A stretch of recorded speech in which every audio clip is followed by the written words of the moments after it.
Atlas Shrugged at 50 by Barbara Branden, read by Floy Lilly. I find it hard to grasp that it's been 50 years since the publication of Atlas Shrugged. I remember that period so vividly, as if it had been filmed and I were watching the scenes unroll on a screen before me. They are in black and white, with one exception.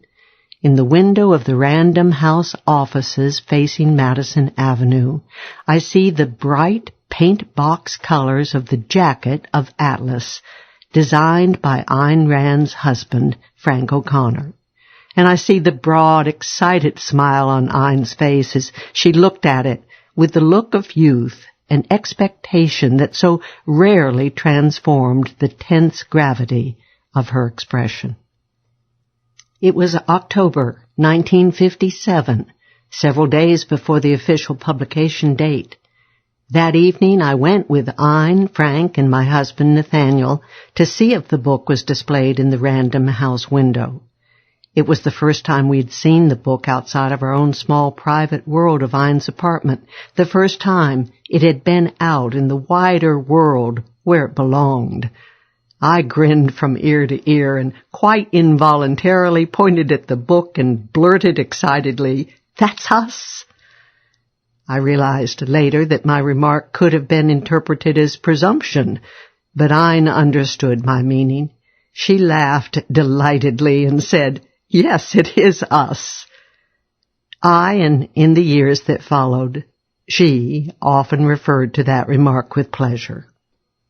It was a memorable evening that, and had been preceded by an even more memorable evening, the time a few months earlier that Ayn had emerged from her study carrying an enormous manuscript, beaming happily, and showed us the words on the final page, "The End." "One word leads to another," she said. We could not have known then that those 2 evenings were among the last cloudlessly happy evenings we would ever spend with Ayn, although we remained with her for more than 11 years longer. We could not have known that the too brief period from the completion of the manuscript to the book's publication was the last sunlit, untroubled period of Ayn's life. Nathaniel and I felt that we had been a part of Ayn's struggle to complete the novel. Soon after we met her in Los Angeles in 1950, we had begun reading it in manuscript form as she wrote it, sometimes reading the latest pages in her angular, severe handwriting when the handwritten pages had not yet been typed by her secretary, and had continued when we all moved to New York. We had discussed its ideas with her night after night, month after month, and year after year. We had been with Ayn during the miserable times of what she called the squirms, those periods of excruciatingly painful mental paralysis well known to every writer, when one stares at a blank sheet of paper with a mind as blank as the page. We had been emotionally supportive during the interruptions that plagued the writing, interruptions due to business matters, to necessary traveling, to personal issues. We had endured her extreme irritability during the 2 years of writing Galt's speech, which had been unrelieved agony for her, the agony arising from her effort to present abstract philosophical issues not in technical terms, but in a manner suitable to a novel. We had worried about her as she grew increasingly tired and harassed, working often through the night, her shoulders and back aching from tension. We had happily witnessed the change in her mood when the speech was at last finished and she was writing the final scenes of the novel, the predominantly action sequences that gave her so much pleasure. Now they were over. The years of watching the growth of the work that had changed our lives, and was to change them still more, the years of feeling that we, along with Ayn, were living in the universe of Atlas, were over. As the publication date drew near, Nathaniel and I and the collective The small group of friends who had gathered around Ein during the past few years and had also read the book in manuscript felt that this miracle of a novel would surely hit the public like a thunderclap. As Ein had said, the wildly successful The Fountainhead had been only a prelude to Atlas Shrugged, and Ein seemed to blossom during these last few months of waiting. Once more, she was the person Nathaniel and I had met as college students, benevolent, helpful, kind, no longer the tense and angry moralist of the past few years. Much later I was to say to friends, no one really understands Ayn Rand who did not know her in the early 50s. No one understands how much was lost after that, and how little gained. For the first time in many years, perhaps for the first time in her life, she dared to live in the present, to embrace and enjoy the shining moment. Always it had been the future that beckoned her, the completion of the book she was writing, the books she would write. While she was working on Atlas, that was reality to her. That was the shining moment. That was where she lived. And the world of movies and parties and concerts and pleasant conversations and travel held not the least attraction for her. John Galt was reality, and Dagny Taggart, and Francisco d'Anconia, and Hank Rearden. In The Writing of One Novel, Irving Wallace wrote, "At the start I had pushed my people, my story, but at some crossroad they suddenly started pulling me with them, and it would surprise and confound me when I went to dinner after my day's work that only my son David, my daughter Amy, my wife Sylvia were seated there, and that Andrew Craig and Denise Marceau and Max Stratman and John Garrett were not also at the table." And so it had been with Ein. But now the major work of her life was done, and she could relax, enjoy her accomplishment, and wait eagerly for its reception.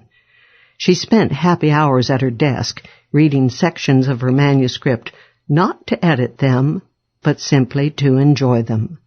Just gloating, she explained, as we too waited eagerly for the effect Atlas would have on the world.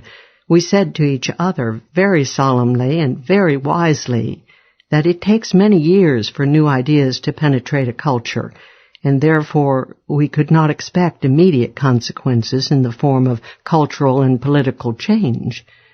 But I suspect a part of each one of us, I know it was true of me, secretly thought that it might change the world much faster than we dared predict. And to this day, that part of me, although over the years I have come to disagree with some of the ideas that then had seemed luminous in their clarity and persuasiveness, that still young part of me has never understood how one can read Atlas and deny the sanctity of individualism, of political freedom, of the exalted view of the human potential that the book embodies. Atlas Shrugged was published on October 10, 1957. I wrote in The Passion of Ayn Rand, and then it was over forever in Ayn's life, that happy period of excitement and hope and expectation, and with it seemed to go almost the last of her fragile capacity to live in reality. The world did not rush to embrace the novel. Reviews in most of the major newspapers and magazines were savage. Not in any literary sense a serious novel. The book is written out of hate, opined the New York Times, and Buckley's National Review declared, "From almost any page of Atlas Shrugged a voice can be heard, from painful necessity commanding, 'To a gas chamber, go!'" Sales were so painfully slow that no one could be certain the book would be commercially successful, and Bennett Cerf tried to conceal from Ayn his belief that it would certainly fail.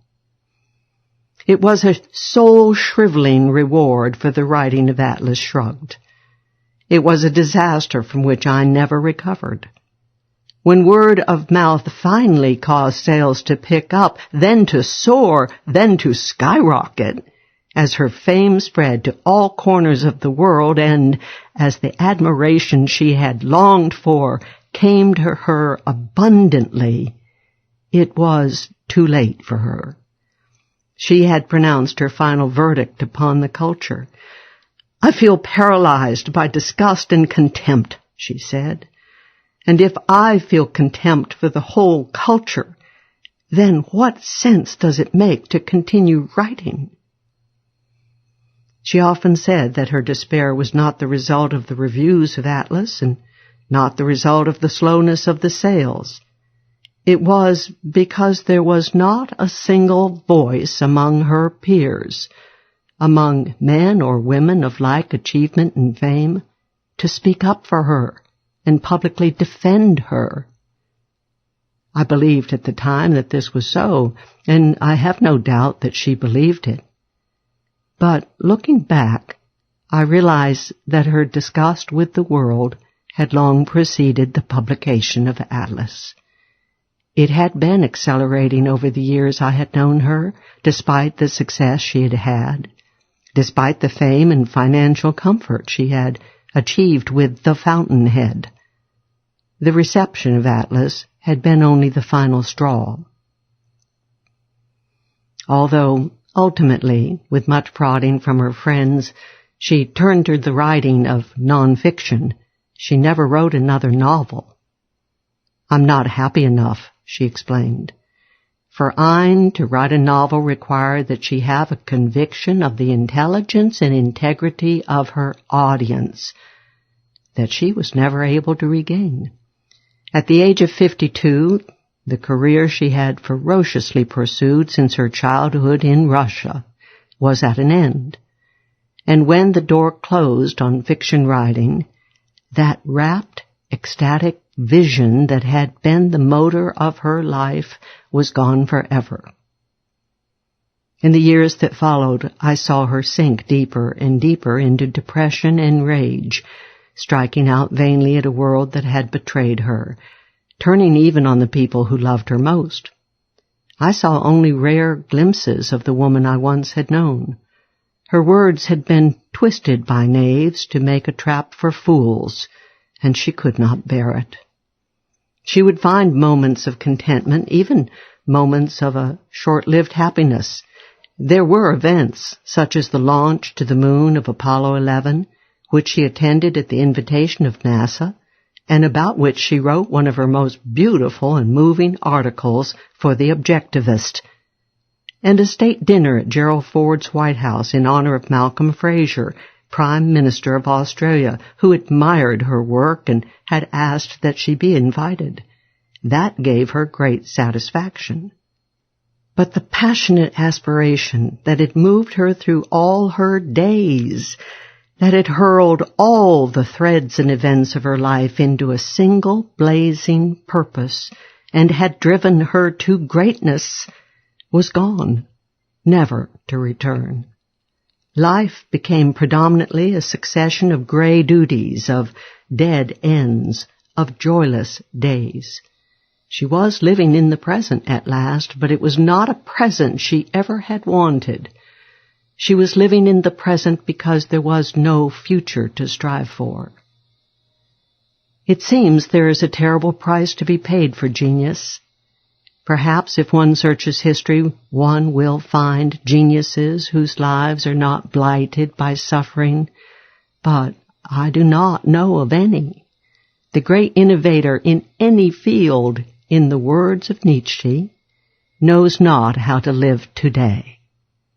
Such men and women are pulled forward by a consuming vision that is always just out of reach. And when it's reached, they believe, then they will live in the present today. But not yet, not quite yet. Now they must look neither to the left nor to the right, but only at that beckoning vision.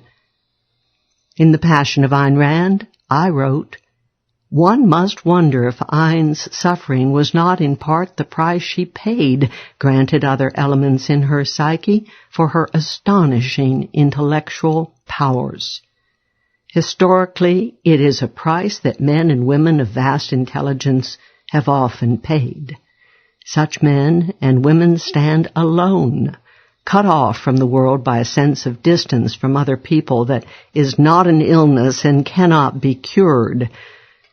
With a first-hand, blinding vision of the Creator, they endure the loneliness of seeing farther and more clearly than others see, of understanding what others do not understand, of achieving what others cannot achieve, of moving forward with a dedication and certainty that others cannot grasp.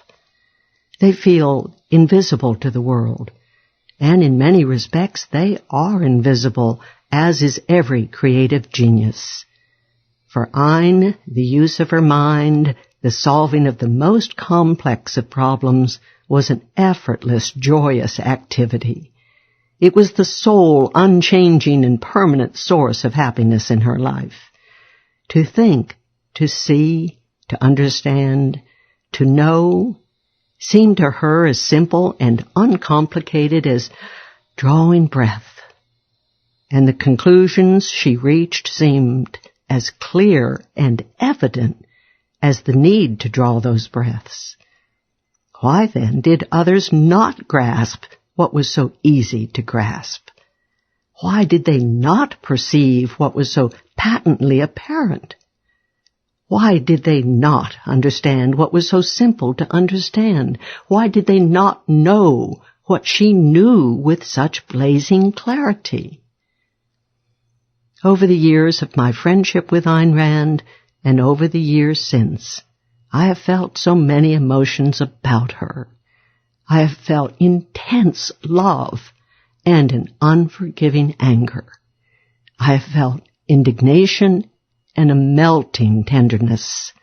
I have felt fear of her rages and delight in her presence and the greatest admiration of my life. And now, on the 50th anniversary of her magnum opus, I think of those days between the completion of Atlas Shrugged and its publication. I think of Ayn's happiness and expectation. I think of the pain and bitter disillusion that scarred the rest of her life. And something inside me twists in pain for her, and tears stand in my eyes. It was not the way the story should have ended. It was not the way it would have ended in an Ayn Rand novel.